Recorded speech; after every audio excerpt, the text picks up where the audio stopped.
Chapitre 1. La fête à Rose Hill Green. C'était un de ces lumineux après-midi d'été anglais, où le village tout entier semblait avoir conspiré avec la météo. Le soleil brillait avec complaisance, les nuages se retiraient en grappes nettes et gonflées, et le parfum des roses flottait du jardin du presbytère à travers les rangées de guirlandes alignées le long de Rose Hill Green. La fête estivale annuelle était depuis longtemps une institution et, pour les habitants de Rose Hill, elle était l'occasion de bavarder, de rivaliser et de faire valoir ses talents domestiques ou horticoles. Miss Jane Marple, invitée par sa chère amie Madame Wetherby, était confortablement installée dans une chaise longue en bois, placée à proximité du stand de gâteaux.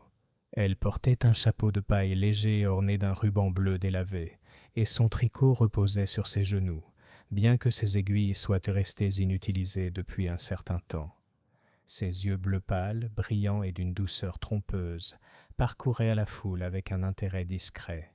« Je pense toujours », remarqua Madame Wetherby, baissant la voix tandis qu'elle tendait à Miss Marple une assiette en carton de gâteau aux graines, « que la fête en dit plus sur les gens que n'importe quel sermon. » Miss Marple sourit faiblement. En effet, ma chère, c'est souvent assez surprenant ce qu'on remarque, si l'on se contente d'observer. Et il y avait beaucoup à observer ce jour-là. Les dames de la paroisse s'activaient en robes à fleurs, les hommes en veste de lin se serraient la main avec une cordialité étudiée, et les plus jeunes s'adonnaient à des courses à trois pattes et à des jeux de noix de coco.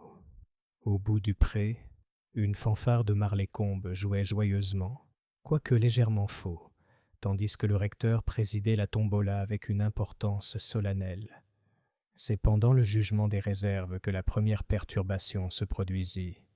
Un cri strident et embarrassant s'éleva près de la buvette, coupant la musique.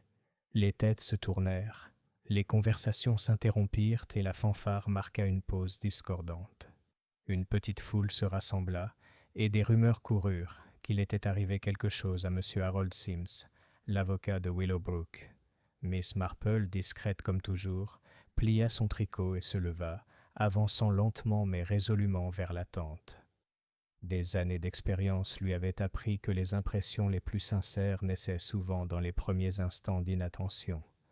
À l'intérieur, l'air était lourd, imprégné d'une odeur de bagatelle, d'éponge et d'une légère odeur de limonade renversée. M. Sims était affalé contre une table à tréteaux, le visage curieusement blême.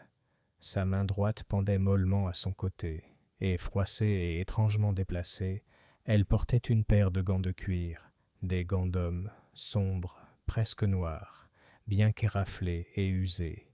Le docteur Penrose, présent par hasard, était déjà penché sur lui. « Reculez, s'il vous plaît, reculez !» ordonna-t-il en faisant signe aux villageois les plus curieux de s'éloigner. Après un moment de tension, il se redressa, l'air sombre. « J'ai bien peur qu'il soit parti. » Il y eut un halètement collectif, suivi d'une vague de spéculations murmurées. Madame Wetherby serra le bras de mademoiselle Marple. « Oh, Jane, quelle horreur! À la fête, surtout. Pauvre monsieur Sims, même si entre nous, il n'était pas universellement aimé. » Miss Marple hocha la tête distraitement, son regard se posant non pas sur le malheureux avocat, mais sur l'objet qu'il tenait à la main. Des gants, songea-t-elle, étaient rarement tenus aussi serrés par quelqu'un qui n'avait aucune raison de les porter. Et ces gants-là, eh bien, ils étaient bien trop grands pour les mains plutôt délicates de M. Sims. L'inspecteur Graves de Marles-et-Combes arriva peu après. Sa silhouette imposante et son attitude vive rassurèrent certains, irritèrent d'autres. Il écouta gravement le récit du docteur Penrose, examina le corps et finit par déclarer « Cause naturelle, très probablement. Coup de chaleur peut-être, ou crise d'épilepsie. Nous le ferons sortir discrètement. Mieux vaut ne pas inquiéter outre mesure. » Mais l'inquiétude était déjà palpable, et la curiosité plus que palpable. Une mort subite lors de la fête allait inévitablement être le principal sujet de conversation des semaines à venir. Pourtant, Miss Marple, debout, les mains jointes et la tête légèrement penchée, ressentait un malaise qui dépassait les ragots du village. Elle avait vu trop de morts, naturels, qui n'en étaient pas. Et les gants, oui, les gants étaient mauvais. C'est étrange, n'est-ce pas, murmura-t-elle, comme les plus petites choses peuvent raconter les plus grandes histoires. Chapitre 2. Chuchotement dans le village. Dans un petit village anglais, les nouvelles se propagent avec la rapidité d'une traînée de poudre, même si elles sont rarement aussi simples. Une fois la fête officiellement terminée et l'orchestre rangé, la moitié de la paroisse était convaincue que M. Sims avait été empoisonné, tandis que l'autre moitié jurait que c'était son cœur. Les détails changeaient à chaque récit. Une dame était certaine de l'avoir vu tituber bien avant qu'il n'entre dans la tente de rafraîchissement. Une autre affirmait qu'il semblait en pleine forme quelques instants auparavant. Le soir venu, la mort de M. Harold Sims était le seul sujet de conversation à Rose Hill. Les lampes brillaient chaleureusement derrière les rideaux de dentelle, les bouilloires sifflaient sur les poêles, et dans les salons de High Street, les théories germaient avec l'enthousiasme des mauvaises herbes après la pluie. Au pub de Rose and Crown, un petit groupe d'hommes s'était rassemblé autour de leur pinte. « On dit qu'il a eu un coup de chaleur », murmura M. Pritchard, l'épicier. « Mais je n'y crois pas. Sims était un homme nerveux. Il disait toujours qu'il n'avait jamais été malade de sa vie. » M. Cobb, le forgeron, secoua la tête d'un air entendu. « Trop d'eau-de-vie, à mon avis. Les notaires, ils restent assis toute la journée sans jamais faire un seul geste correct. Ça trahit un homme. » « N'importe quoi, » intervint M. Evans, le marguillier, qui se considérait comme une autorité. « J'ai entendu le docteur Penrose dire qu'il avait mangé quelque chose qui ne lui convenait pas. Peut-être la bagatelle. »« C'est drôle, alors, » répondit Pritchard, « qu'il se soit accroché à ses gants comme un noyé. Quel genre d'homme meurt avec les gants d'un autre à la main ?» Cette remarque les fit réfléchir et ils prirent tous des gorgées de bière pensivement. Pendant ce temps, dans les cuisines et les salons, les dames ne chômaient pas. Madame Witherby, encore profondément bouleversée, raconta la scène à sa femme de chambre à 2 reprises, l'embellissant à chaque fois. Madame Price, à la poste, assura à sa voisine que M. Sims avait été vu en train de se disputer avec quelqu'un la veille. « On a entendu des voix, » confia-t-elle. « C'était au coin de la pharmacie. Tout à fait inconvenant, et en plein jour en plus. » Dans St. Mary's Lane, Madame Alderley, une veuve redoutable au penchant pour le mélodrame, informa son club de bridge que les gants devaient être un indice laissé par le meurtrier. « Croyez-moi, » déclara-t-elle, « nous allons découvrir qu'il y a eu un acte criminel. Les notaires connaissent trop de secrets. » Cela devait finir ainsi. Miss Marple, cependant, parlait peu. Elle était assise près de la fenêtre du confortable salon de Madame Witherby, son tricot à la main. Le cliquetis de ses aiguilles était doux et régulier, comme le tic-tac d'une horloge. En apparence, elle semblait absorbée par son travail, mais en réalité, son esprit rejouait l'étrange tableau de la tente des rafraîchissements.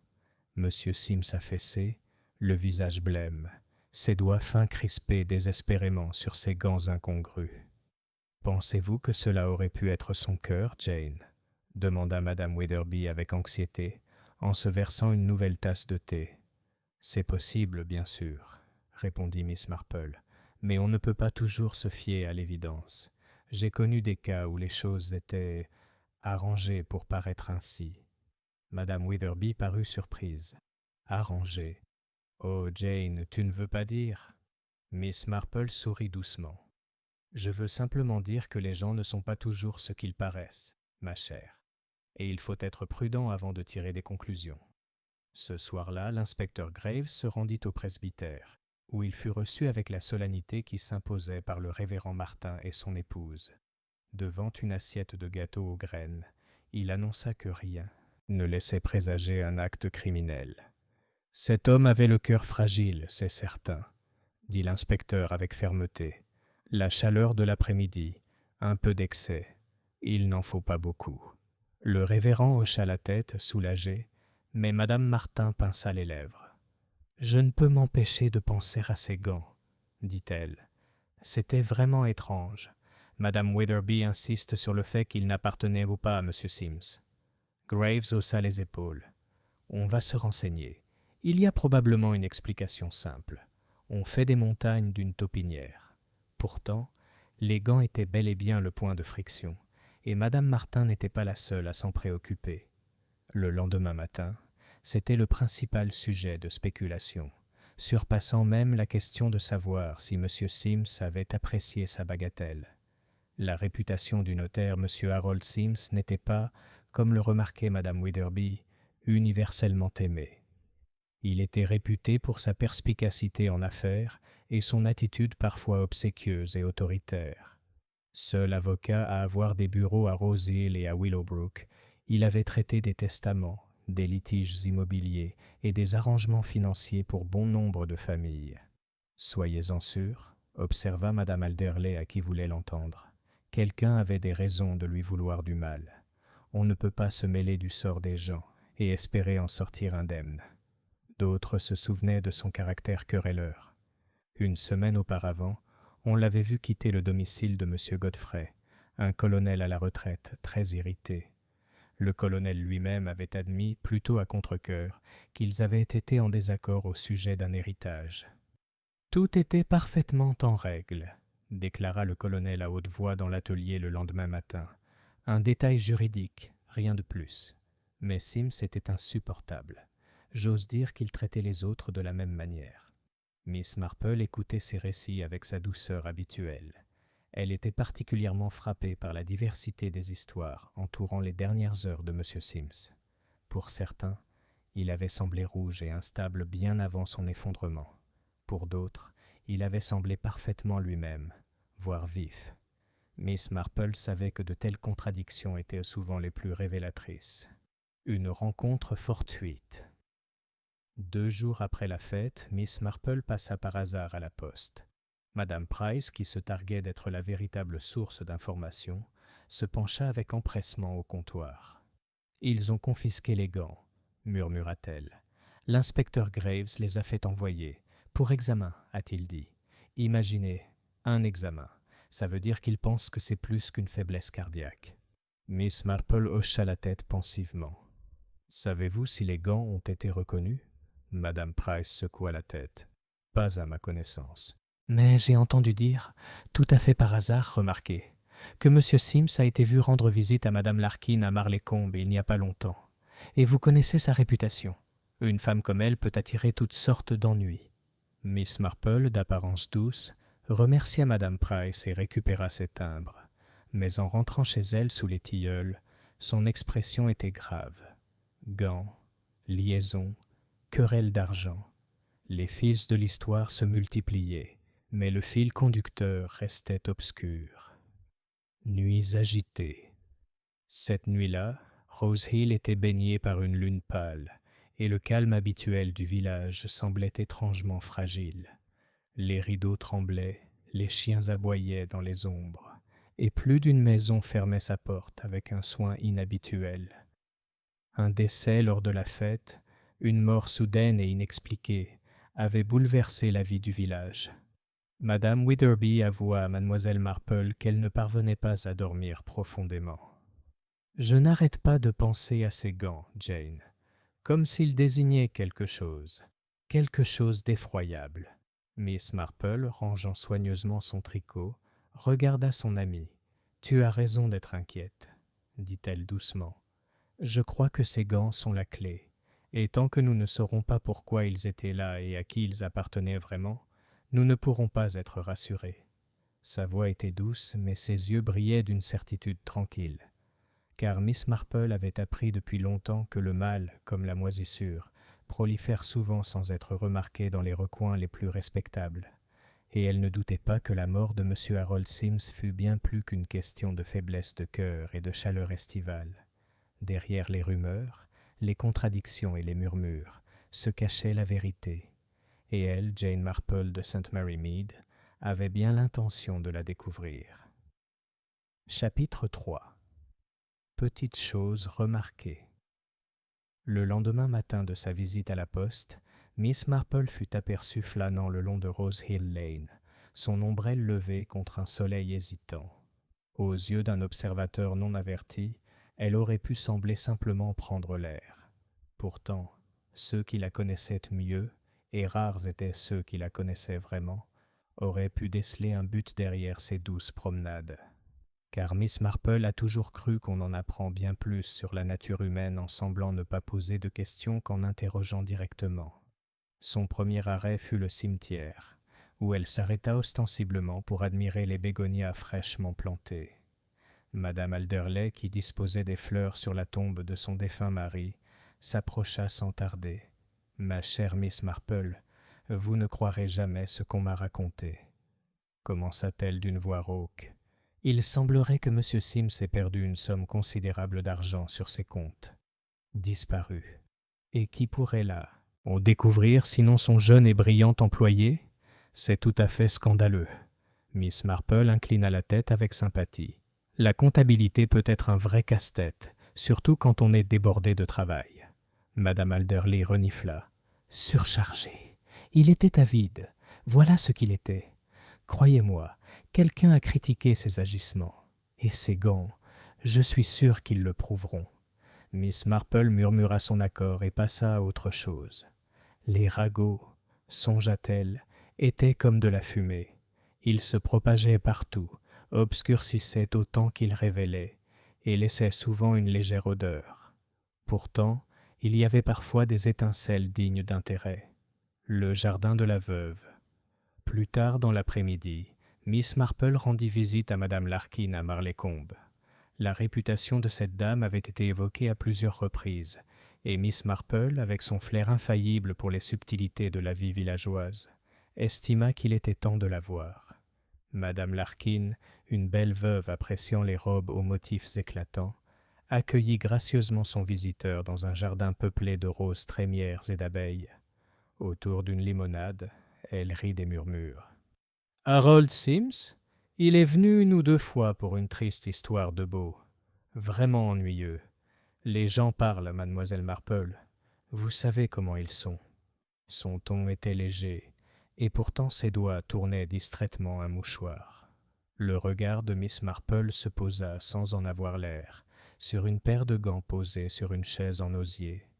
2 daims pâles, petits et bien entretenus, tout le contraire de la paire de cuir noir usé que serrait M. Sims dans sa mort. « Vous devez trouver dans votre jardin un grand réconfort, » dit gentiment Miss Marple. « Oh oui, tout à fait, » répondit Madame Larkin, retrouvant son calme. « Mais on ne peut jamais échapper à la langue des gens. Ils inventent des histoires à partir de rien. » Miss Marple hocha la tête, l'air doux. « La nature humaine est très semblable partout, Madame Larkin. Je l'ai souvent observé. » Lorsqu'elle prit congé, elle n'emportait avec elle aucune preuve, mais une petite certitude instinctive que Madame Larkin ne disait pas toute la vérité. Le greffier. Le lendemain, Miss Marple se rendit à Willowbrook, où les modestes bureaux de M. Sims surplombaient la place. Les stores étaient à moitié tirés, l'air était confiné et légèrement chargé de moisis. Un jeune homme, pâle et sérieux, était assis derrière le bureau. « Vous êtes M. Carter, je crois, » dit doucement Miss Marple. « Comme cela doit être difficile pour vous de perdre votre employeur si soudainement. »« Oui, madame, » répondit-il sèchement. « Ce fut un grand choc. » Elle le regarda avec bienveillance. « Et quelle responsabilité vous incombe, avec des affaires inachevées? J'imagine que M. Sims vous a laissé beaucoup de choses. » Quelque chose dans son ton, doux mais pénétrant, sembla dissiper sa réserve. Il était exigeant, admit le jeune homme. Certains clients le détestaient. Il pouvait être dur dans ses relations. Dur? Monsieur Carter rougit légèrement. Il n'a pas hésité à insister. Mais je ne dois pas médire des morts. Le regard de Miss Marple s'arrêta brièvement sur un registre ouvert sur le bureau. Des colonnes de chiffres défilaient soigneusement sur la page, mais dans un coin, une inscription avait été effacée si violemment que le papier était presque déchiré. Elle ne fit aucune remarque, mais ses aiguilles claquaient dans son esprit. En prenant congé, elle dit simplement « Vous me rappelez beaucoup un jeune curé que j'ai connu, Monsieur Carter. Lui aussi était d'une conscience irréprochable, et son honnêteté a fini par être grandement appréciée. Les yeux du jeune homme s'illuminèrent, et Miss Marple sourit intérieurement. Les encouragements, elle le savait, pouvaient délier les lèvres bien plus efficacement qu'une question sévère. Un aperçu du cuir. Ce soir-là, en revenant par Rose Hill Green, Miss Marple s'arrêta à la forge. Monsieur Cobb travaillait à sa forge, le son rythmique résonnant dans le chemin. À côté de lui, jeté négligemment sur un banc, reposait une paire de gants noircis, le cuir craquelé et usé. C'étaient des gants d'ouvrier, certes, mais quelque chose en eux interrompit Miss Marple. Pas identiques, peut-être, mais très semblables à ceux qu'elle avait aperçus dans la main de M. Sims. Elle fit une remarque polie sur le temps, et tandis que M. Cobb retournait à son enclume, elle laissa son regard s'attarder un instant.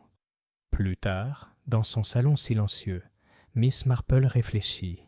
Gants dans la mort, gants à la forge, gants dans le jardin d'une veuve.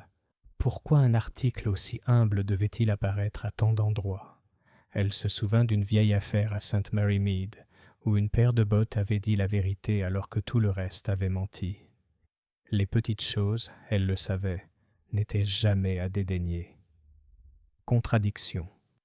Le troisième jour, les contradictions abondaient. Un villageois jura avoir vu M. Sims quitter la tente de rafraîchissement plus tôt, puis y revenir. Un autre était tout aussi certain de ne pas l'avoir quitté du tout. Certains affirmaient qu'il avait mangé copieusement, d'autres qu'il n'avait rien touché. Les gants, eux aussi, étaient le controversé. Une femme affirmait les avoir vus dans sa poche avant le début de la fête, tandis qu'une autre affirmait qu'il n'y était pas. Miss Marple écoutait, un léger sourire aux lèvres, son esprit passant au crible les contradictions. Pour elle, les contradictions étaient comme des pièces de puzzle. Plus elles s'emboîtaient, plus la vérité se dessinait clairement. Une réflexion silencieuse. Ce soir-là, autour d'un thé avec Madame Witherby, Miss Marple s'autorisa une petite réflexion à voix haute. « C'est curieux, n'est-ce pas, dit-elle, de voir comment les gens décrivent le même événement de manière totalement différente. Je l'ai déjà observé, par exemple, dans des cas de vol tout à fait ordinaires. L'un jure que le coupable portait un manteau bleu, un autre qu'il était gris. Pourtant, à bien y réfléchir, la vérité se révèle. Ni l'un ni l'autre, mais peut-être un manteau à la doublure délavée. » Madame Witherby parut perplexe. « Mais qu'est-ce que ça veut dire, Jane ?» Miss Marple croisa les mains. « Cela signifie simplement que nous devons faire très attention à ne pas accepter l'explication la plus commode. Les êtres humains, ma chère, sont rarement commodes. » Un soupçon de malice. 2 nuits plus tard, un incident mineur mais révélateur se produisit. Miss Marple, de retour du presbytère, surprit un bref échange de conversation près de la haie, près du green. Les voix étaient basses et pressantes. « Doit être détruit, » a déclaré l'un. « Mais que se passerait-il si quelqu'un voyait... » « Ils n'ont rien vu. Laissez-moi faire. » Un bruissement de pas suivit, puis le silence. Miss Marple resta immobile, le cœur battant un peu plus vite.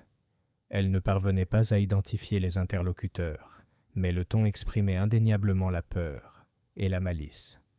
Elle continua son chemin, l'air serein, mais l'esprit alerte. Car au cours de ces longues années d'observation, elle avait appris que les murmures dans l'obscurité concernaient rarement des broutilles. Un village inquiet. Ainsi, moins d'une semaine après la mort subite de M. Sims, Rose Hill était devenu un lieu de malaise. Les enfants ne jouaient plus aussi librement sur le green. Les femmes rentraient précipitamment des magasins. Les hommes au pub baissaient la voix à l'entrée des étrangers. Les gants, les ragots, les contradictions. Tout pesait lourdement sur les esprits du village. Seule Miss Marple, tricotant sereinement près de sa fenêtre, semblait imperturbable. Pourtant, ses aiguilles bougeaient avec une urgence silencieuse, comme si chaque maille la rapprochait d'un motif invisible aux yeux des autres, car elle en avait vu assez pour savoir que la mort n'était pas naturelle pour M. Harold Sims, et les premières ébauches de la vérité sombre, confuse, mais inéluctable, commençait à se dessiner dans son esprit. Chapitre 4. Le mauvais suspect. L'inspecteur Graves était un homme qui appréciait la décision. À ses yeux, rien ne déstabilisait plus un village que l'incertitude. Et Rose Hill, avec ses rumeurs sur les gants et ses ragots contradictoires, devenait rapidement une poudrière de spéculation. Pour rétablir l'ordre et sa propre réputation d'efficacité, il lui fallait un suspect. À la fin de la semaine, il en avait trouvé un. C'était M. Arthur Cobb, le forgeron. L'annonce, faite discrètement, mais fermement par un matin humide, déclencha une nouvelle vague de discussions dans la rue principale. Les villageois se rassemblèrent en petits groupes, discutant avec à la fois plaisir et inquiétude. « Eh bien, jamais !» déclara Madame Alderley, serrant son panier. « Arthur Cobb. Bien sûr, j'ai toujours dit qu'il avait quelque chose de brutal. Ses bras terribles et son caractère.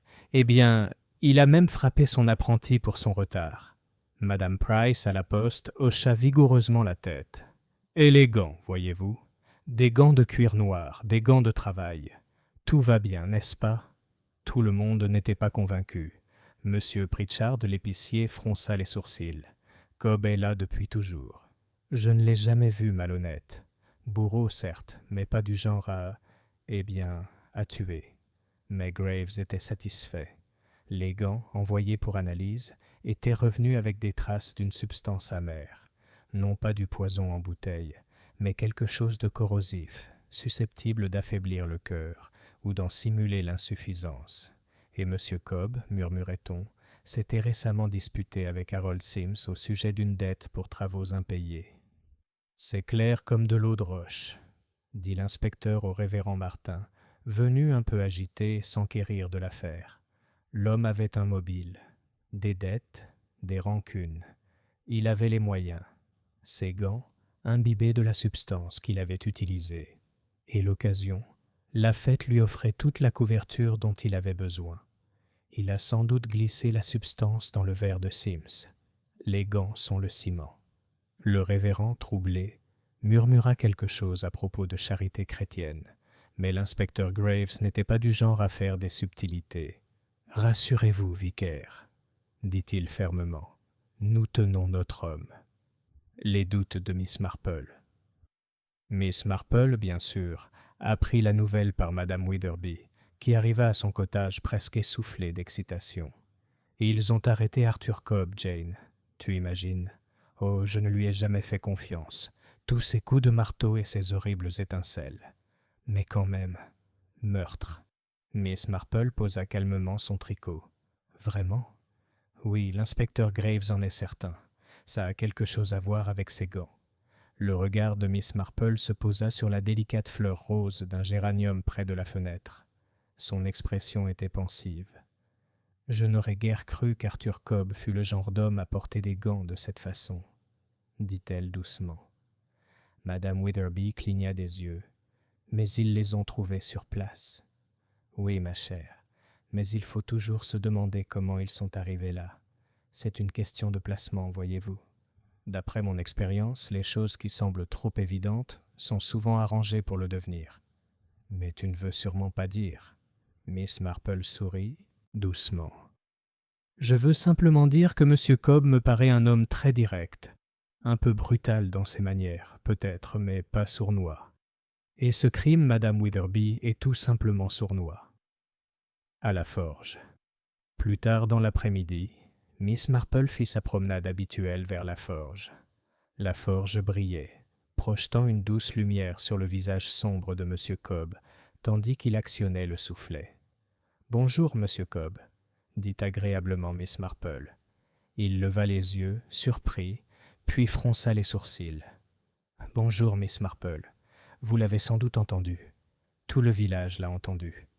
Quelle belle chose, être accusé du meurtre d'un homme à la fête du village. » Miss Marple le regarda avec une compassion discrète.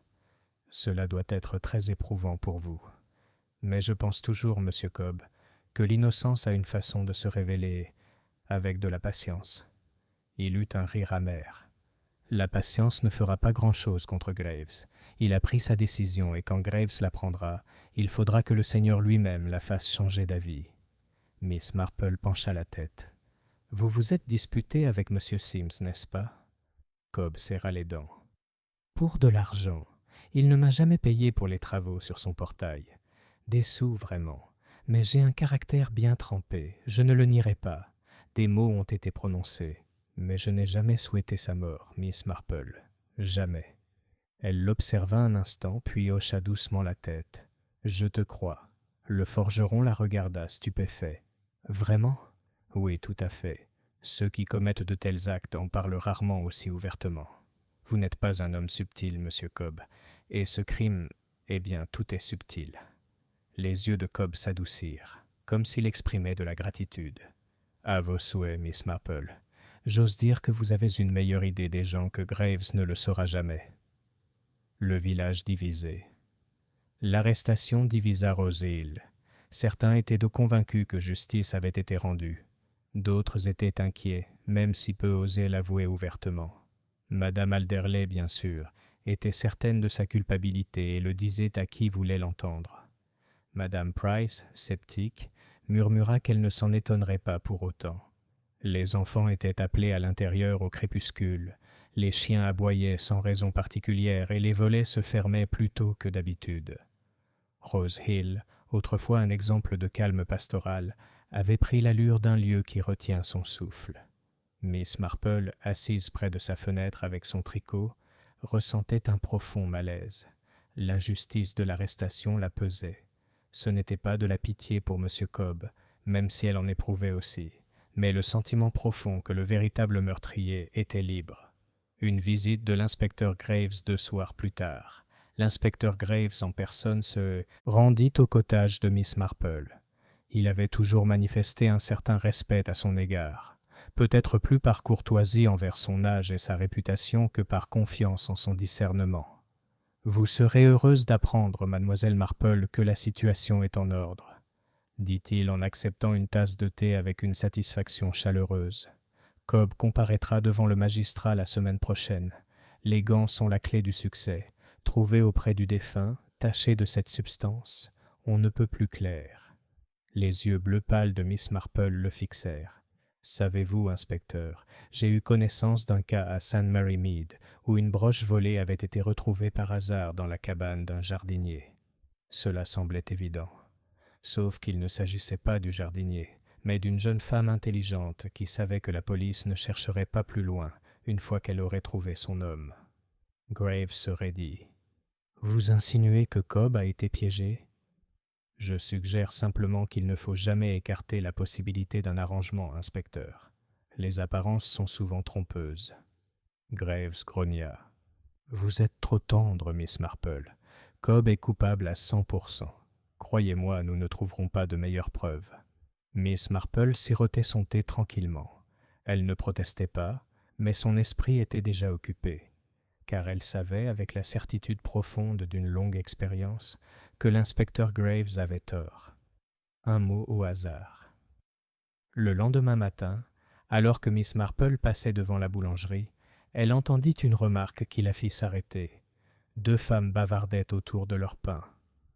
Et il a dit « Mieux vaut s'en débarrasser avant que quiconque ne s'en aperçoive, clairement comme le jour. » Se débarrasser de quoi ?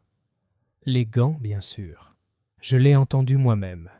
Miss Marple ralentit le pas, le cœur battant. Encore des gants, toujours des gants. C'était le fil conducteur de toute cette histoire. Et elle sentit, aussi sûrement qu'elle avait jamais ressenti quoi que ce soit, que les gants d'Arthur Cobb n'étaient pas les seuls en cause. Résolution silencieuse. Ce soir-là, alors que le crépuscule tombait sur le village et que la cloche de l'église sonnait doucement au loin, Miss Marple était assise près de son feu. Son tricot était oublié sur ses genoux. Le tableau se précisait. Le mauvais homme était soupçonné. Le véritable coupable était toujours en liberté. Ses yeux, brillants sous leurs paupières douces, se posèrent sur la lumière du feu. « Ce sont toujours les petites choses qui comptent, » murmura-t-elle. « Les petites choses que les gens négligent.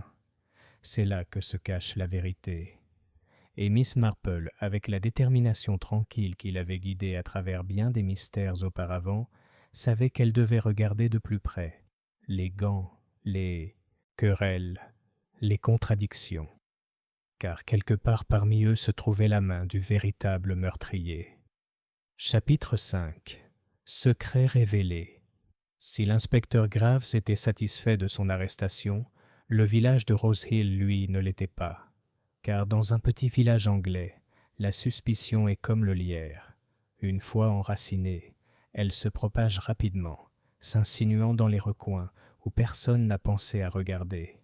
En quelques jours, les rumeurs au sujet d'Arthur Cobb s'étaient multipliées, tout comme celles concernant d'autres villageois. Car si un secret pouvait être découvert, n'en trouverait-il pas d'autres cachés sous ces façades respectables?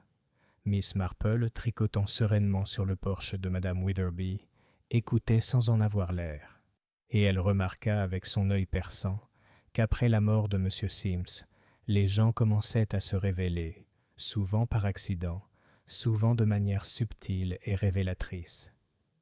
La querelle du colonel.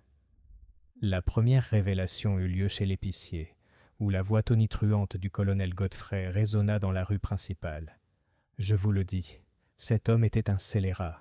Il a tenté de déformer les termes du testament de mon cousin. Il a dit que le domaine devait être vendu, une absurdité à son comble. Je l'ai renvoyé, c'est tout. » Monsieur Pritchard, derrière le comptoir, murmura quelque chose d'apaisant, mais le colonel ne se laissa pas calmer. « Et maintenant, regardez ce qui lui est arrivé. Mort sur le coup. Certains diraient « justice poétique ». Miss Marple, choisissant un modeste sachet de thé, leva les yeux d'un air entendu. « Les testaments causent bien des problèmes, n'est-ce pas, colonel ? On a une toute autre opinion de l'argent lorsqu'il s'agit d'un héritage. » Le colonel grogna, soudain conscient de sa présence. « Eh bien, oui. Mais ça, c'est entre familles. Sims n'avait pas le droit de s'en mêler. » Il partit furieux, laissant derrière lui bien plus que des provisions. Pour Miss Marple, son éclat suggérait non seulement une dispute, mais aussi un profond ressentiment. Le colonel, si fier, s'était senti humilié. Et l'humiliation, elle le savait, était souvent au cœur de la violence. La veuve et le notaire. Un autre secret se révéla plus discrètement. Madame Larkin de Marlécombe, la belle veuve aux robes colorées, fut aperçue 2 fois en 2 jours, pleurant dans le cimetière. « Elle a le cœur brisé », murmura Madame Price, qui l'avait aperçue derrière les ifs. « Croyez-moi, elle et M. Sims étaient plus proches qu'on ne l'aurait cru. » Miss Marple ne dit rien, mais lorsqu'elle rencontra plus tard Madame Larkin dans la ruelle, elle remarqua les yeux rouges de la femme, le mouchoir toujours froissé dans sa main. « Votre ami doit beaucoup vous manquer, » dit doucement Miss Marple. Madame Larkin sursauta. « Oh, vous voulez dire Monsieur Sims ? C'était juste un ami. »« Oui, un ami. Les affaires, c'est tout. » Mais sa voix trembla et son regard se détourna. Miss Marple connaissait trop bien les échappatoires du cœur. Il y avait eu quelque chose entre elles. Peut-être pas de l'amour, mais de la dépendance, du secret ou de l'espoir. De tels liens pouvaient être dangereux. Le dilemme du greffier. À Willowbrook, Miss Marple rendit de nouveau visite à M. Carter, le jeune commis. Il était pâle et plus maigre qu'auparavant, comme si le poids des responsabilités l'écrasait. « Je ne peux pas dire grand-chose, Miss Marple, » murmura-t-il. « L'inspecteur me l'a interdit. »« Bien sûr, » répondit doucement Miss Marple, « mais parfois, ça fait du bien de partager un peu de ce qui nous tracasse. » Après une pause, il laissa échapper. Il y avait des irrégularités dans les comptes. Je les ai découvertes il y a seulement 1 semaine. Je l'ai dit à M. Sims et il était furieux. Il m'a dit que je n'avais pas le droit de fouiner. Mais je ne pouvais pas les ignorer. « Tout à fait, » dit Miss Marple d'un ton apaisant. « L'honnêteté est toujours de mise, Monsieur Carter. Mais dites-moi, croyez-vous que l'argent manquant a été volé ou simplement égaré ?» Ses mains se crispèrent sur le bureau. « Pris. Et par quelqu'un qui savait qu'il ne pouvait pas protester ouvertement. Il avait peur, Miss Marple. Je l'ai vu en lui. » « Effrayé ? » ?»« Oui. Il a dit un jour, à moitié pour lui-même, « Si ça se sait, ça me ruinera. » Ce sont ses mots. Miss Marple le quitta avec un mot gentil, mais son esprit était éveillé par de nouvelles possibilités. De l'argent disparu, un homme effrayé, et maintenant un mort. La chaîne s'allongea, les maillons se précisèrent, les potins du Rose and Crown. Au pub aussi, des secrets fuyaient. Miss Marple, qui avait le don infaillible d'être au bon endroit au bon moment, passa par hasard devant la porte ouverte un soir où les hommes étaient là plongés dans leurs verres. « Il me devait 3 livres, c'est vrai, » a dit un homme avec amertume. « Et moi, presque 5 ans, » a ajouté un autre.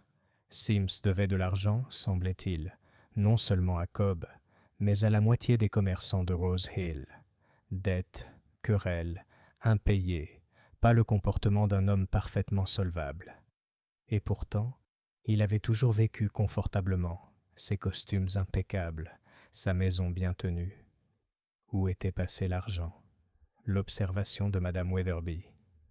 De retour dans son salon confortable, Madame Weatherby a apporté sa propre contribution à l'enchevêtrement croissant. « Tu sais, Jane, » dit-elle à voix basse, « je crois avoir vu M. Sims glisser quelque chose dans sa poche cet après-midi-là, juste avant le jugement des conserves. Il avait l'air plutôt discret. Sur le moment, j'ai cru que ce n'était rien, peut-être un bonbon ou une cigarette. Mais maintenant, eh bien, ça donne à réfléchir. » Miss Marple hocha la tête, ses aiguilles claquant. « Oui, ma chère, il faut toujours prêter attention aux petites choses, aussi insignifiantes soient-elles sur le moment. » Elle réfléchit attentivement à la remarque de Madame Weatherby. Un geste furtif, un objet caché. Était-ce les gants ou quelque chose d'autre, quelque chose qui avait disparu? Le triomphe de l'inspecteur Graves. Pendant ce temps, l'inspecteur Graves était plus confiant que jamais. Le caractère de Cobb était notoire, déclara-t-il sur la place du village. Ajoutez à cela la dette, la dispute et ses gants, et tout colle parfaitement.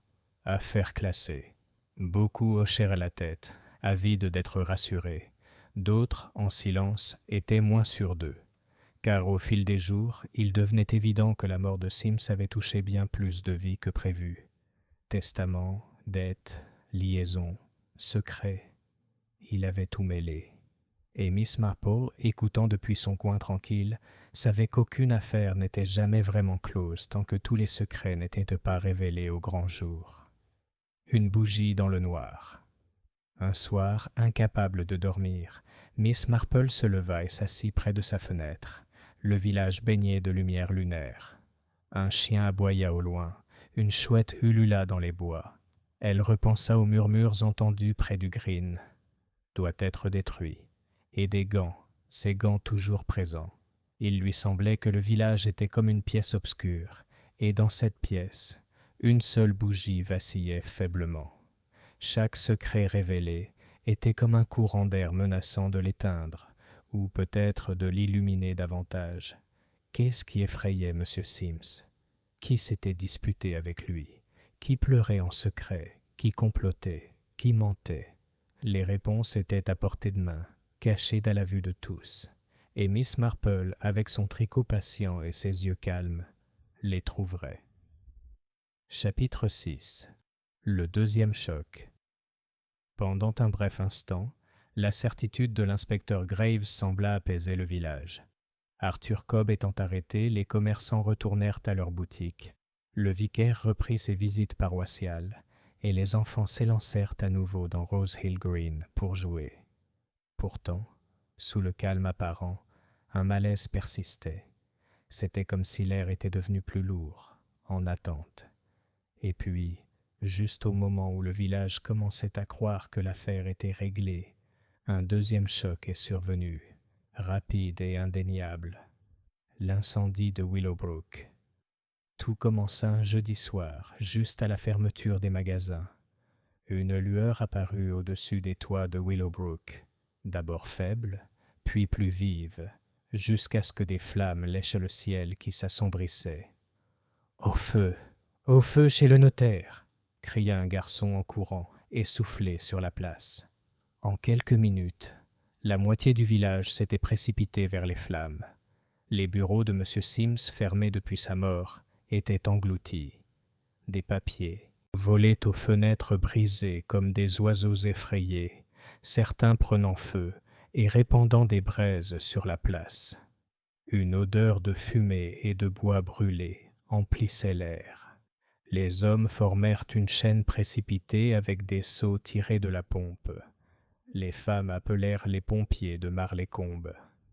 Dans le chaos, Miss Marple arriva, se déplaçant avec une rapidité surprenante pour son âge.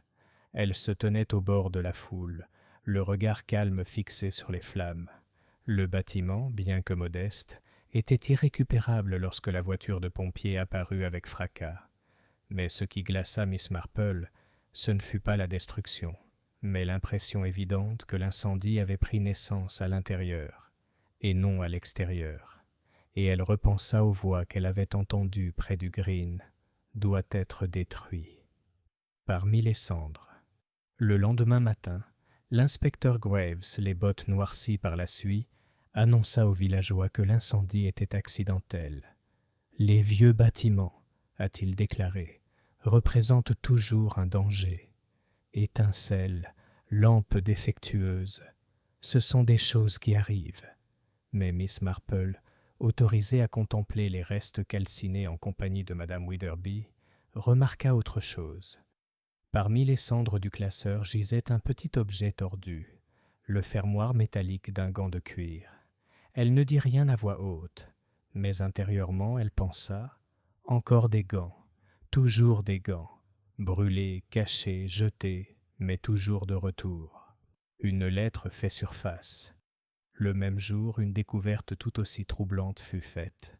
Monsieur Carter, le jeune commis, se présenta pâle à la porte de Madame Witherby, tenant une enveloppe brûlée. « J'ai trouvé ça dans les décombres, » dit-il à Miss Marple, qui prenait le thé par hasard. C'était caché entre les registres. Regardez comme les bords sont brûlés, mais l'écriture est encore lisible.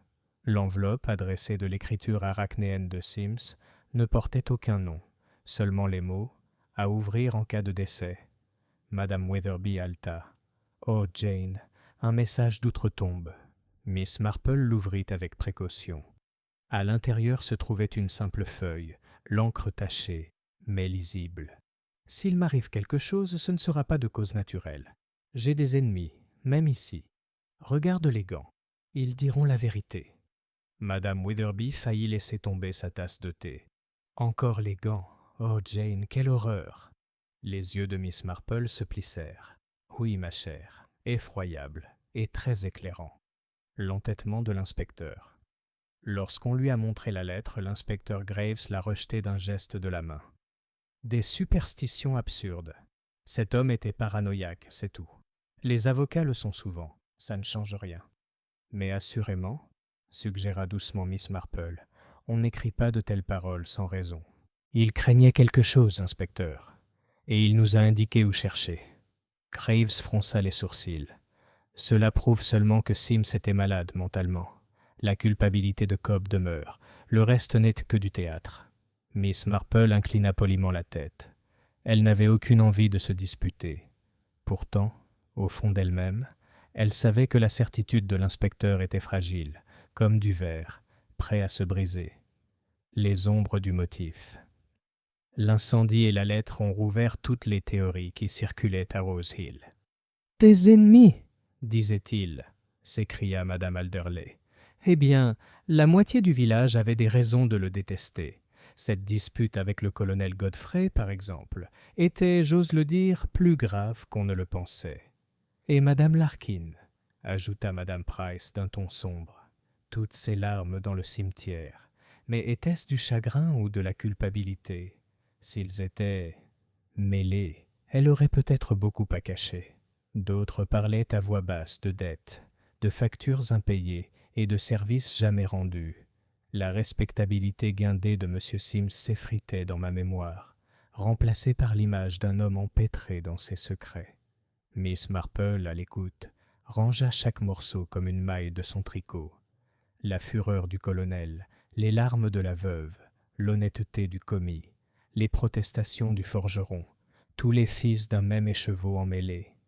Une visite au colonel Godfrey, Cet après-midi-là, Miss Marple rendit visite au colonel Godfrey, qui la reçut avec une courtoisie bourrue. « C'est vraiment dommage pour l'incendie, » dit-il en se versant un cognac bien fort. « Bon, c'est peut-être mieux comme ça.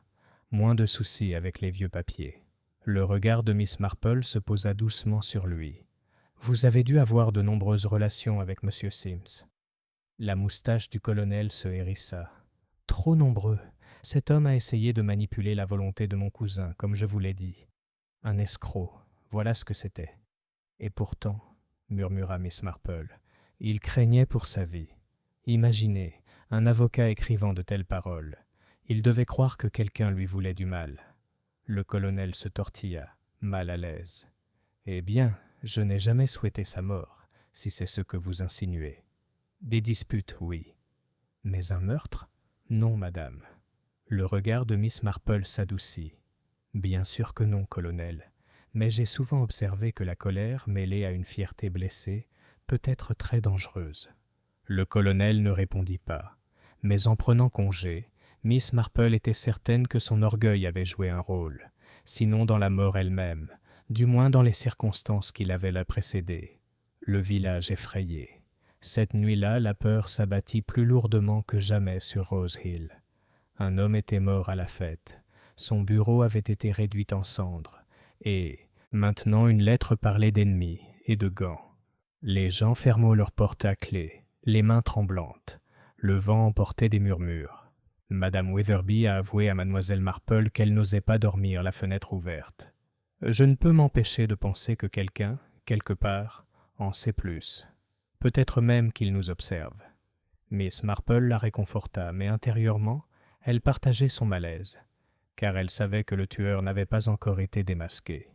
Et maintenant, avec l'incendie, les enjeux étaient dits plus importants. La destruction des archives suggérait le désespoir. Quelqu'un était déterminé à cacher la vérité, quel qu'en soit le prix. Un gant dans la haie. Le coup de théâtre est arrivé le lendemain matin, lorsque le jeune Tom Pritchard, jouant près de la haie derrière la forge, a trouvé quelque chose à moitié enterré dans la terre. C'était un gant, de cuir noir, brûlé au poignet, les doigts raides et cassants. Il l'apporta à son père, qui le porta aussitôt à l'inspecteur Graves. L'inspecteur fronça les sourcils, marmonnant que des garçons se mêlent de preuves. Pourtant, Miss Marple, qui en eut vent dans l'heure, comprit aussitôt ce que cela signifiait. « Encore un gant, » murmura-t-elle, « ni celui de Cobb, ni celui de Sims, celui de quelqu'un d'autre, et caché là où personne ne regarderait, jusqu'à ce qu'un enfant le découvre par hasard. » Ses mains s'immobilisèrent sur son tricot. Le motif se dessinait plus clairement. Il n'y avait pas une seule paire de gants, mais plusieurs, certains trop petits, d'autres trop grands, d'autres encore trop bien placés. Les gants n'étaient pas l'indice, mais un écran de fumée, et derrière eux se trouvait la main d'un meurtrier toujours porté disparu. Miss Marple posa son tricot, le regard étincelant d'une certitude tranquille. Le jeu avait changé. Le feu, la lettre, le gant caché, ce n'étaient pas des accidents. C'étaient les signes d'une main désespérée à l'œuvre, tissant une illusion qui lentement, maille après maille, commençait à se défaire. Chapitre 7. Fils de suspicion. Rose Hill, autrefois paisible et heureux de ses ragots et de ses gardants partis, n'était plus le même village. La fête, l'incendie et les murmures ennemis avaient de perturber le rythme paisible de ses journées. Les portes étaient verrouillées plus tôt, les voix s'étaient réduites à des murmures, et chaque passant était pesé dans la balance du soupçon. Miss Marple, cependant, poursuivait ses promenades quotidiennes avec la même sérénité qu'auparavant. Pour ceux qui la connaissaient, elle apparaissait comme une vieille dame bienveillante avec son ombrelle et son sac à tricot. Pourtant, derrière son regard doux, elle rassemblait des fils, de petits détails, des remarques à moitié formulées, de subtiles contradictions, les tissant en un motif invisible aux yeux des autres. Une conversation dans la boutique. À l'épicerie de M. Pritchard, elle entendit Mme Price insister sur le fait que les larmes de Mme Larkin étaient un simulacre. Elle n'a pas le cœur brisé, croyez-moi. Elle a peur. Elle a peur de ce que les gens pourraient se découvrir. Je l'ai vue le lendemain de l'incendie, et elle a failli bondir quand je lui ai demandé où étaient ses conserves. Miss Marple posa son sucre en silence. La peur se trahit souvent par les plus petites choses, n'est-ce pas, Madame Price? J'ai connu une jeune femme de ménage qui se trahissait en tremblant à chaque sonnette. Il s'est avéré qu'elle prenait des lettres sur le bureau de sa maîtresse. Les yeux de Madame Price s'écarquillèrent. « Vous ne voulez pas dire ?» Mais Miss Marple se contenta de sourire, remercia M. Pritchard pour ses achats et partit. Elle avait compris ce dont elle avait besoin. Madame Larkin était non seulement en deuil, mais cachait quelque chose de plus profond. Un mot avec le greffier. Plus tard dans la journée, elle rencontra M. Carter près de l'église. Il était pâle, les mains tachées d'encre après avoir trié des fragments calcinés au bureau. « Quelle terrible affaire, Miss Marple !» dit-il à voix basse. « Je n'ai rien trouvé qui vaille la peine d'être sauvé. Mais je peux vous dire une chose, des projets de testament avaient disparu bien avant l'incendie. Des dossiers entiers ont disparu. » Miss Marple le regarda fixement. « Et vous n'en avez pas parlé à l'inspecteur Graves ?» Il hésita. « Non. Il me croit déjà indiscret. Mais je ne peux m'empêcher de penser que quelqu'un a délibérément soustrait ces documents. Peut-être même avant la mort de M. Sims. » Son regard s'adoucit. « C'est très perspicace de votre part, Monsieur Carter, et cela explique beaucoup de choses. » La fierté rigide du colonel. Un autre après-midi, elle passa devant la maison du colonel Godfrey et le trouva en train de cirer ses bottes sur le porche. Il la salua d'un ton bourru, puis, au bout d'un moment, dit « Je suppose que vous avez entendu des rumeurs à mon sujet, des disputes avec Sims, etc. Mais je vais vous dire une chose, Miss Marple. J'étais peut-être en colère, mais je ne suis pas un criminel. » Miss Marple sourit gentiment. « La colère n'est pas toujours criminelle, colonel, même si elle peut mener à la folie. » Il rougit. « Eh bien, il l'avait bien cherché, d'une certaine manière. Un homme qui a trafiqué les héritages et dérangé les familles. Pas étonnant qu'il se soit fait des ennemis. Mais je ne m'abaisserai jamais à... Enfin, vous savez. » Miss Marple inclina la tête. « Bien sûr que non, colonel. Pourtant, l'orgueil a déjà poussé les hommes à des extrémités étranges. » Elle le laissa perplexe, ce qui était précisément son intention. Car Miss Marple croyait que la culpabilité comme l'innocence se révélaient plus clairement lorsque l'orgueil était touché. Le piège conçu. Ce soir-là, près du feu, Miss Marple laissa tomber son tricot et réfléchit attentivement. L'incendie du bureau n'était pas un accident. Les testaments manquants, les dettes, le comportement furtif de Madame Larkin, tout indiquait un réseau de motivation. Mais ce sont les gants, toujours les gants, qui la fascinaient le plus. Une paire trop grande pour les mains de M. Sims, une autre retrouvée brûlée dans la haie, une troisième, vue dans le jardin de la veuve. Pourquoi tant de gants? Ils étaient censés semer la confusion, murmura-t-elle, pour distraire, pour induire en erreur. Et l'inspecteur Graves a eu la gentillesse de suivre le mauvais fil. Elle savait désormais ce qu'il fallait faire. La vérité ne serait pas extirpée de force. Il fallait la persuader, la révéler par une épreuve de nerfs. Un piège, non pas fait de cordes et de chaînes, mais de psychologie. Un rassemblement au presbytère. L'occasion se présenta plus tôt que prévu. Le révérend Martin et son épouse, inquiets de l'ambiance tendue du village, annoncèrent une petite réunion au presbytère. Thé, galettes de graines et ambiance conviviale. C'était précisément le genre d'occasion que Miss Marple trouvait utile. Les gens en compagnie trahissaient souvent ce qu'ils s'efforçaient tant de dissimuler dans la solitude. L'après-midi prévu, le salon était rempli de villageois. Le colonel Godfrey, Madame Larkin, Madame Alderley, Madame Price, Monsieur Carter et même l'inspecteur Graves, qui semblait légèrement irrité d'être convoqué à ce qu'il appelait des banalités paroissiales. Miss Marple était assise tranquillement dans un coin, son tricot sur les genoux. Elle laissait les conversations s'écouler sur l'incendie, la peur, l'arrestation de Cobb. Chaque remarque ajoutait de la couleur à son tableau de suspicion. Enfin, de sa voix la plus douce, elle parla. « Vous savez, c'est vraiment étrange, ces gants.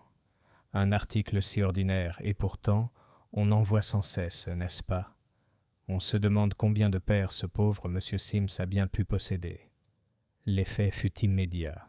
Le colonel Godfrey grogna et attrapa sa tasse de thé trop vite. Madame Larkin laissa tomber sa cuillère et M. Carter devint rouge. Même l'inspecteur Graves remua, mal à l'aise. Les yeux de Miss Marple pétillaient, mais son visage restait réservé. Elle avait vu ce qu'elle espérait, la culpabilité vacillant sur les visages comme une flamme de bougie dans un courant d'air. Un soupçon de pression. Alors que le rassemblement se séparait, elle prit Madame Larkin à part. « Ma chère, dit gentiment Miss Marple, ne vous laissez pas envahir par la peur. Les secrets, vous savez, finissent toujours par éclater. » Madame Larkin parut bouleversée. « Je ne comprends pas ce que vous voulez dire. »« C'est juste que le chagrin et la peur vont souvent de pair, » dit doucement Miss Marple. « Mais le chagrin peut être apaisé par la vérité, tandis que la peur ne fait qu'augmenter en silence. » Les mains de la veuve tremblaient. Un instant, Miss Marple crut pouvoir parler, mais Madame Larkin se détourna en murmurant qu'il était tard. Miss Marple soupira intérieurement. La femme était sur le point de craquer. Une pression plus forte, appliquée délicatement, pourrait suffire. Le dédain de l'inspecteur. Ce soir-là, l'inspecteur Graves s'arrêta au cottage de Miss Marple. « Je n'ai pas pu m'empêcher de remarquer, Miss Marple, dit-il sèchement, que vous posiez encore des questions pointues. Je vous préviens, s'immiscer dans les affaires peut perturber les gens. Mieux vaut laisser faire les professionnels. » Miss Marple sourit. « Oh, je ne devrais jamais présumer, inspecteur. Seulement j'ai parfois constaté que la vérité se révèle lorsque les gens croient ne pas être surveillés. Le plus petit geste, le plus léger changement de ton, ils peuvent en dire long. » Graves renifla. Quelques tonnes d'absurdité, plutôt. Cobb sera pendu, et c'est tout. Miss Marple se contenta de croiser les mains. Elle n'avait aucune intention de le contredire. Son piège commençait déjà à se refermer, et bientôt même l'inspecteur Graves devrait admettre son erreur. Résolution silencieuse. À la tombée de la nuit, Miss Marple s'assit de nouveau à sa fenêtre, le village silencieux sous les étoiles. Son tricot reposait sur ses genoux, mais son regard était lointain. Le temps de l'observation passive touchait à sa fin. Elle avait rassemblé ses fils, noté ses contradictions et touché les points sensibles de l'orgueil et de la peur. Le moment était venu de les rassembler pour voir qui détricoterait la maille juste. Et quelque part à Rose Hill, le meurtrier d'Harold Sims dormait mal, ignorant qu'une vieille dame portant un chapeau de paille était sur le point de transformer les habitudes tranquilles de la nature humaine en un piège des plus tranchants. Chapitre 8. Le piège est tendu. La réunion du presbytère avait révélé à Miss Marple tout ce dont elle avait besoin. Les visages s'étaient trahis, les voix avaient hésité, les mains avaient tremblé, non pas à cause de Cobb, ni des déclarations de l'inspecteur, mais à la simple mention des gants. Les gants, si ordinaires et banals au quotidien, étaient devenus le fil conducteur de toute l'affaire. Miss Marple, qui comprenait la nature humaine aussi bien que n'importe quel jardinier connaissait les mauvaises herbes, décida que le moment était venu de faire un test. Une annonce simple. L'occasion s'est présentée 2 matins plus tard, lorsque Madame Price, au bureau de poste, a annoncé à tout le monde, avec une grande joie, que l'inspecteur avait trouvé de nouvelles preuves et qu'il ferait bientôt une déclaration. Miss Marple, entrant pour acheter des timbres, ajouta sa contribution d'une voix si douce qu'elle semblait inoffensive. « Oh oui, dit-elle, j'ai entendu dire qu'une nouvelle paire de gants a été découverte, bien intacte cette fois. L'inspecteur Graves a l'intention de les exposer à la salle paroissiale cette semaine même, afin que chacun puisse en revendiquer la propriété. » C'était une invention, mais elle était prononcée avec une telle autorité discrète que personne n'en doutait. En quelques heures, le village bourdonnait de rumeurs sur les mystérieux « nouveaux gants ». Et Miss Marple regardait avec son sourire serein La rumeur se frayait un chemin dans les cœurs et les esprits comme une goutte d'encre dans l'eau. Nerfs agités. Dans l'après-midi, on vit le colonel arpenter furieusement son jardin, la moustache hérissée. « Des gants, vraiment! Quelle absurdité !» aboya-t-il à son jardinier. Madame Larkin pâlit encore davantage, refusant les visiteurs et tirant ses rideaux contre la rue. Monsieur Carter avait l'air vraiment malade, fouillant dans ses papiers sur la place. L'inspecteur Graves lui-même, ayant entendu la rumeur, fit irruption dans la boutique de Madame Price et demanda qui avait répandu de telles absurdités. Madame Price, offensée, affirma n'avoir fait que répéter ce qu'elle avait entendu de Mademoiselle Marple en personne. Lorsque Graves, le visage rouge, confronta Miss Marple ce soir-là, elle le reçut avec du thé et des scones, comme si de rien n'était. « Pardonnez-moi, inspecteur, » dit-elle doucement, « mais j'ai pensé qu'un petit test pourrait être instructif. On en dit long quand on croit qu'une preuve est sur le point d'émerger. » Il la fusilla du regard, mais elle lui mit une tasse dans la main, avec une courtoisie si douce qu'il ne put se résoudre à la réprimander. Le rassemblement de la salle paroissiale. Jeudi soir, la salle paroissiale était pleine de villageois. Officiellement, la réunion avait pour but de discuter des réparations du toit de l'église. Officieusement, tout le monde était venu dans l'espoir d'obtenir des révélations sur les gants. Miss Marple était assise tranquillement au deuxième rang, son tricot sur les genoux. Madame Witherby murmura à ses côtés « Jane, je ne vois pas de gants. Que vas-tu faire ?»« Attendez » murmura Miss Marple, ses aiguilles claquant doucement. « La vérité, si on la touche au bon endroit, sort d'elle-même. » Le révérend parlait d'abonnement et de tuiles. L'inspecteur Graves s'était assis au fond, les bras croisés, déterminé à montrer qu'il ne se laisserait pas berner. Et puis, enfin, Miss Marple se leva. Sa voix, douce et claire, résonna aisément à travers la pièce. « Je ne veux alarmer personne, » commença-t-elle, « mais depuis la mort malheureuse de M. Sims, la question des gants m'intrigue. Tant de paires, entre tant de mains. Et maintenant il semble qu'une autre soit apparue. » À ces mots, un bruissement parcourut le couloir. La main de Madame Larkin se porta à la gorge. La botte du colonel Godfrey racla violemment le sol. Monsieur Carter faillit laisser tomber son carnet. Miss Marple poursuivit calmement. « Il me semble que les gants sont très utiles pour dissimuler non seulement les mains, mais aussi ce qu'elles ont pu toucher. Et si l'on voulait empoisonner la boisson d'un homme, par exemple, on trouverait les gants très pratiques. » Le silence qui suivit était épais comme de la mélasse. Le point de rupture. Ce fut Madame Larkin qui céda la première. Elle poussa un petit cri à moitié étouffé et s'agrippa au dossier d'une chaise. « Je ne peux pas le supporter, » murmura-t-elle. « Je n'ai jamais voulu. Oh, ça n'aurait pas dû aller aussi loin. » Des murmures s'élevèrent dans la salle. L'inspecteur Graves bondit sur ses pieds, stupéfait. « Madame, avouez-vous. » Mais Miss Marple, sereine comme toujours, leva la main. « Non, inspecteur. Madame Larkin a peur, mais elle n'est pas coupable. Sa peur vient de sa relation avec M. Sims. Elle avait des secrets avec lui, certes, mais sa mort n'était pas sur sa conscience. » Madame Larkin sanglota et les têtes se tournèrent sous le choc. Mais le regard de Miss Marple s'était déjà porté vers un autre coin de la pièce. « Monsieur Carter, » dit-elle doucement. Le jeune commis sursauta violemment. « Moi, Miss Marple ?»« Oui, car c'est vous qui étiez au courant des testaments disparus, vous qui gériez les comptes, vous qui aviez accès aux moindres faits et gestes de M. Sims, vous qui portiez des gants à la fête, pensant qu'ils étaient repassés inaperçus. Mais ils ont été remarqués. Trop grands pour M. Sims, trop grossiers pour un gentleman, et pourtant, pas ceux d'un ouvrier non plus. Des gants d'employés achetés à bas prix, tachés maintenant de ce que vous avez utilisé pour dissimuler votre crime. » Le visage de M. Carter était devenu blanc comme la craie.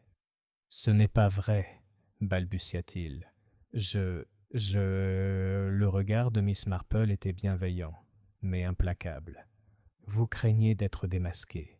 Monsieur Sims a découvert vos vols, n'est-ce pas? Les chiffres effacés du registre me l'ont confirmé. Il a menacé de vous dénoncer, et vous ne l'avez pas supporté.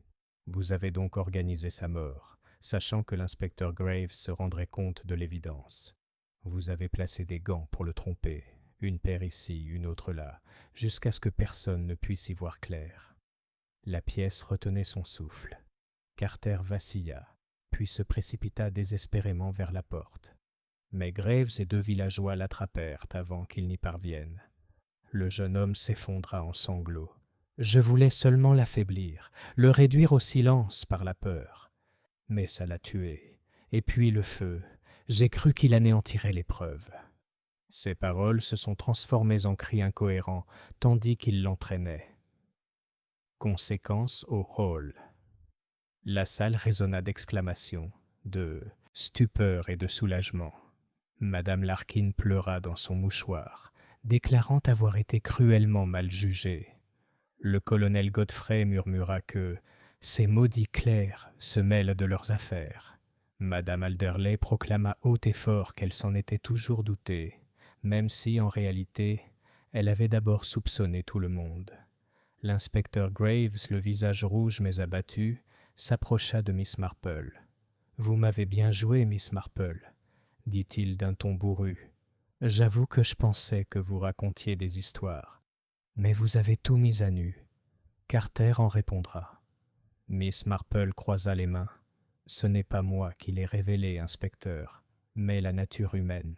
Quand un homme s'efforce de se cacher, il ne fait que se révéler davantage. » Graves grogna, mais il y avait une admiration réticente dans ses yeux, triomphe silencieux.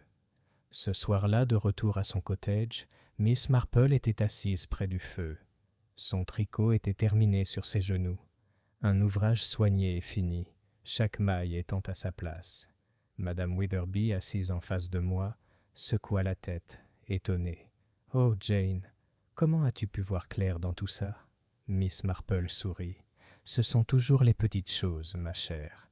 Un gant trop grand, une note effacée, un tremblement dans la voix. Il parle quand on préfère se taire. » Elle se leva pour tirer les rideaux d'une voix douce. Monsieur Sims n'était pas un homme bien, mais il ne méritait pas une telle fin. Et le pauvre monsieur Carter, faible, tenté et anéanti par sa propre peur. La faiblesse humaine, Madame Witherby, est une chose très dangereuse. Dehors, le village était silencieux sous les étoiles. La cloche de l'église sonnait l'heure. Les chiens aboyaient faiblement au loin. La vie, meurtrie mais stable, reprenait à Rose Hill. Et Miss Marple, avec sa sagesse tranquille et son œil perçant et infaillible, avait une fois de plus rétabli l'ordre dans un monde qui avait presque sombré dans les ténèbres. Chapitre 9. La révélation. 2 jours après la réunion paroissiale, l'inspecteur Graves demanda à mademoiselle Marple de le rejoindre au presbytère. « Pour mémoire », avait-il murmuré, « et pour rassurer les villageois. » C'est ainsi qu'un petit groupe se rassembla dans le salon du presbytère. Le révérend Martin et son épouse, Madame Witherby, le colonel Godfrey, Madame Larkin et même Madame Alderley, qui insista pour être présente par souci d'exactitude. L'inspecteur Graves était assis dans un coin, son carnet prêt, même si son expression suggérait qu'il aurait préféré tout refuser à mademoiselle Marple. Miss Marple était assise près du feu, son tricot sur ses genoux, et quand tout fut installé, elle parla de sa manière douce et délibérée. Le premier point, les mauvais gants.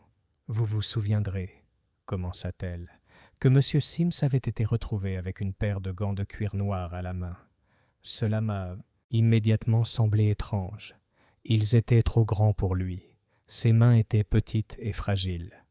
Et les gens, lorsqu'ils s'effondrent soudainement, ne s'agrippent généralement pas à des objets qui ne leur appartiennent pas. Madame Witherby hocha vigoureusement la tête. « Oui, Jane, je l'ai dit à l'époque. » Miss Marple sourit faiblement. « Tout à fait, ma chère. L'inspecteur a cru qu'ils appartenaient à Arthur Cobb, le forgeron, et l'a arrêté en conséquence. Mais les gants de M. Cobb étaient des gants d'ouvrier brut, brûlés et noircis. La paire en question était d'un tout autre genre. Pas neuf, mais utilisable. Le genre de gants bon marché qu'un jeune homme pourrait porter à l'église ou au bureau. Son regard s'est brièvement posé sur l'entreprise. En bref, des gants de commis. Il y eut un murmure. Madame Alderley prit une grande inspiration. Le deuxième point, les contradictions. Les récits des villageois sur les dernières heures de M. Sims étaient contradictoires, poursuivit mademoiselle Marple. Certains disaient qu'il avait l'air rouge et instable, d'autres qu'il était vif et alerte. Cela, pensai-je, suggérait une cause subtile, pas une crise soudaine, ni un simple coup de chaleur, mais un empoisonnement progressif, susceptible d'affaiblir le cœur. Et qui aurait pu administrer une telle chose ? Pas un inconnu, car la fête était bondée. Il fallait quelqu'un qui se déplaçait librement, sans se faire remarquer, et qui pouvait toucher à la nourriture ou à la boisson de M. Sims sans attirer les regards. Son regard se porta sur le colonel Godfrey, qui s'agita avec inquiétude. « Vous vous êtes disputé avec M. Sims, colonel, mais vous n'auriez pas été autorisé à l'approcher à la fête sans attirer l'attention. Non, il fallait que ce soit quelqu'un de proche, quelqu'un en qui il avait confiance. Le troisième point, le feu. Puis il y eut l'incendie du bureau.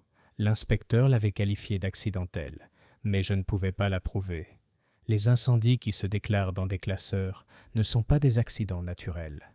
Et de la bouche même du greffier, j'appris que certains testaments et comptes avaient déjà disparu avant l'incendie. Quelqu'un avait non seulement tué M. Sims, mais aussi cherché à détruire les preuves susceptibles d'indiquer un mobile. C'est une vieille astuce, voyez-vous. Enlevez les traces écrites, et vous pouvez espérer que le crime reste caché. Le quatrième point, la lettre M. Sims lui-même nous a laissé un indice. Dans sa lettre, il écrit « Regarde les gants ». C'est très significatif. Il avait des raisons de croire que des gants, d'une manière ou d'une autre, trahiraient son assassin. Et c'est effectivement ce qui s'est passé, mais pas comme l'inspecteur le croyait. La multitude même de gants était une tromperie, une paire trop grande pour M. Sims, une autre brûlée dans la haie, une troisième aperçue dans le jardin de Madame Larkin, une confusion soigneusement arrangée. Mais dans une telle confusion, la vérité éclate plus clairement. Le cinquième point, la faiblesse du greffier. Les aiguilles de Miss Marple claquaient doucement tandis qu'elle parlait. C'est le commis, monsieur Carter, qui s'est trahi. C'est lui qui avait accès au compte, celui qui effaçait les chiffres des livres. Il l'a avoué en partie, tout en se présentant comme simplement respectueux des devoirs. Mais sa culpabilité se manifestait autrement. Ses mains tremblaient à l'évocation de gants. Son visage blêmissait à la salle paroissiale, lorsque j'ai suggéré que de nouvelles preuves avaient de fait surface. Et pressé, il a commis l'erreur la plus révélatrice de toutes. Il a tenté de s'enfuir. Le motif, le mobile, je le crains, était simple et sordide. L'argent. Monsieur Carter avait pris de petites sommes, peut-être au début dans l'espoir de les récupérer. Mais Sims l'a découvert. Faible, craignant le déshonneur, Monsieur Carter a imaginé un plan désespéré. Il se débarrasserait de son employeur et couvrirait son vol en détruisant les archives. Il a empoisonné M. Sims lors de la fête, glissant la substance dans son verre sous prétexte de rendre service. Il a disposé les gants pour attirer les soupçons ailleurs, d'abord sur Cobb, puis sur d'autres. Et lorsque les soupçons se sont accrus, il a mis le feu au bureau, espérant effacer toute trace écrite. La voix de Miss Marple s'adoucit. Mais la nature humaine, voyez-vous, se révèle toujours. Une conscience coupable tremble, fuit et trompe. Elle ne résiste pas à une observation silencieuse. Conséquence. Pendant un long moment, personne ne parla. Puis Madame Witherby s'essuya les yeux. « Oh, Jane, quelle horreur, ce pauvre garçon! Et pourtant, quelle cruauté !» Le colonel Godfrey grogna. « Des clercs qui s'immiscent dans les testaments et les legs.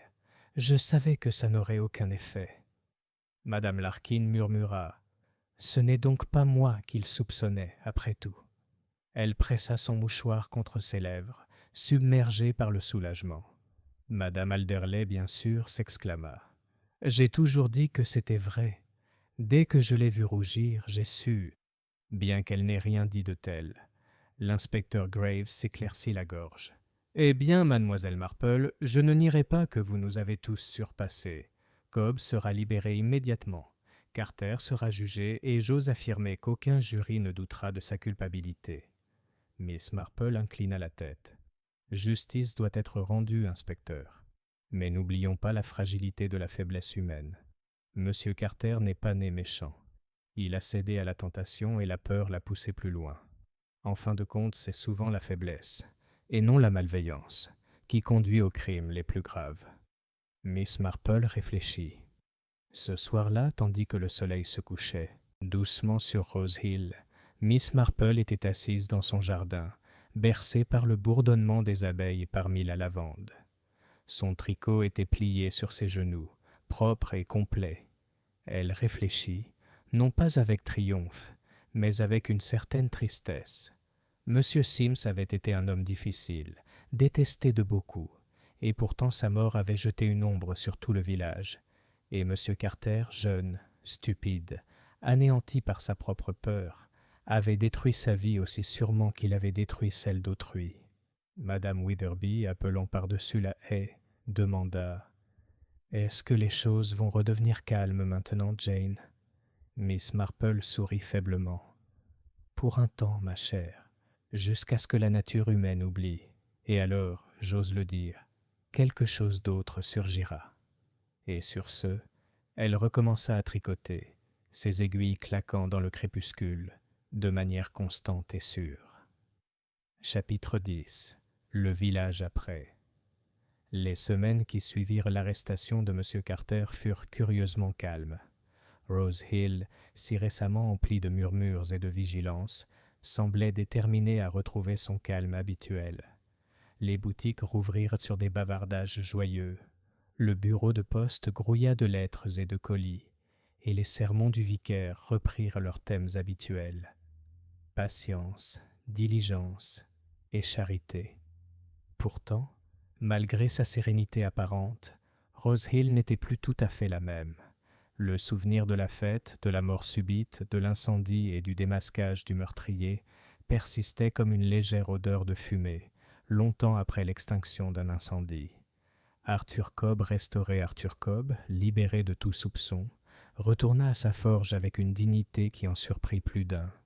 Il martela son enclume avec plus de force qu'auparavant et, bien qu'il en veuille à l'inspecteur Graves, il accepta les excuses prudentes des villageois avec une bonne humeur bourrue. « Je t'ai dit que je n'étais pas un tueur, » répéta-t-il à plusieurs reprises en s'essuyant le front. « Mais je te pardonne. Après tout, la suspicion est une maladie. Elle se propage vite et ridiculise les honnêtes gens. » Pourtant, son regard s'adoucit lorsqu'il croisa Miss Marple dans le chemin. « Vous avez vu clair, madame, alors que personne d'autre ne l'aurait fait. Je ne l'oublierai pas. » Miss Marple sourit doucement. « La vérité finit toujours par éclater, monsieur Cobb, si l'on attend patiemment. » Libération de Madame Larkin. Madame Larkin, elle aussi, éprouva une étrange liberté. Le voile de suspicion se leva de ses épaules. Elle se promenait plus ouvertement dans le village, même si ses robes éclatantes étaient désormais tempérées par des couleurs plus douces.